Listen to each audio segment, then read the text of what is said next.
उन्होंने कहा कि सेवा जो उन्होंने दी है राज्य को और अपने अपने संस्थाओं में, उस पर हम विचार जरूर कर लेंगे, लेकिन कानूनन रूप से इसकी बाध्यता नहीं है, लेकिन फिर भी हम संवेदनशील होकर उस पर पुनः विचार करेंगे। अब उनको मिलना चाहिए, यही मिलता रहा है, चाहे वो यूनिवर्सिटी में हो या फिर विद्यालय में हो, उसके लाभ मिलते रहे। सरकार ने उसकी कटौती कर ली है। सरकार बहुत सारी उनकी जो कमियां थी उसको दूर करने की कोशिश की है और माननीय मंत्री जी भी बहुत ध्यान से उस विषय को सुनते हैं और जहां तक हो सकता है उसका निष्पादन करने की कोशिश करते हैं। तो जो अभी जिस सिस्टम से सरकार ने जो काम किया है और नवल जी ने जिस विषय पर ध्यान आकर्षित किया है सरकार का, उस पर भी सरकार पुनः विचार करेगी।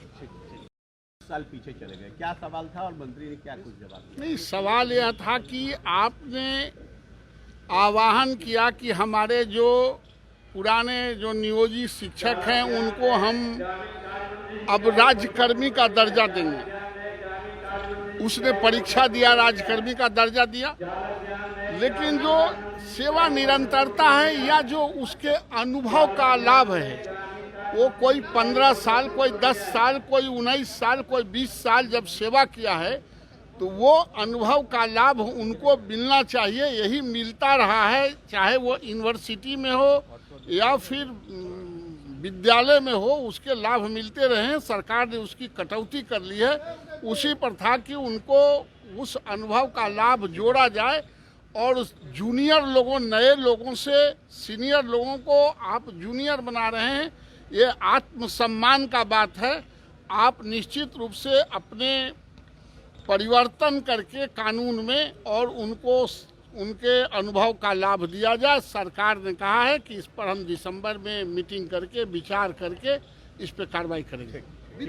2 दिन पहले मैंने ही सवाल उठाया था। सरकार ने कहा है कि हम इसका असेसमेंट कराएंगे, जो उनके घाटा अनुदान, जो अनुदान मिलते हैं सो, और जो उनका इंटरनल रिसोर्सेस है, दोनों को मिला के एक्सरसाइज करके वेतनमान की बात करेंगे और कमेटी बहाल करके उसके एक्सरसाइज करेंगे। जैसे भी बताना चाहेंगे, चूंकि उन्होंने लीगल प्रोविजन की बात की और हमने भी किया, तो क्या जो सक्षमता पास करने के पहले जब वो जो शिक्षक थे जिसे नगर निकायों ने, या उस वक्त जब आप वहाँ पर जब आपकी नियुक्ति थी, या आपको जब पंचायती राज व्यवस्था के तहत आपको शिक्षक के रूप में रखा गया, तो उस वक्त आप तो न्यू पॉलिसी स्कीम के, एनपीएस के तहत पेंशन स्कीम के हकदार नहीं थे। हकदार अब आप हुए हैं अब से, जबकि आप राज्यकर्मी का दर्जा पा लिए हैं तब।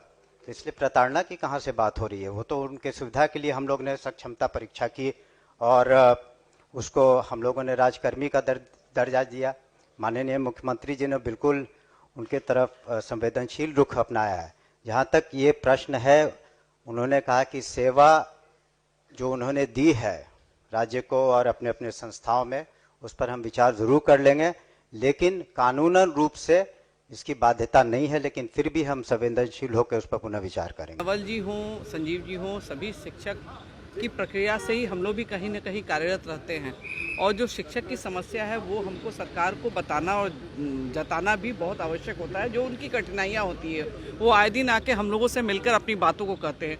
सरकार बहुत सारी उनकी जो कमियां थी उसको दूर करने की कोशिश की है और माननीय मंत्री जी भी बहुत ध्यान से उस विषय को सुनते हैं और जहां तक हो सकता है उसका निष्पादन करने की कोशिश करते हैं। तो जो अभी जिस सिस्टम से सरकार ने जो काम किया है और नवल जी ने जिस विषय पर ध्यान आकर्षित किया है सरकार का, उस पर भी सरकार पुनः विचार करेगी।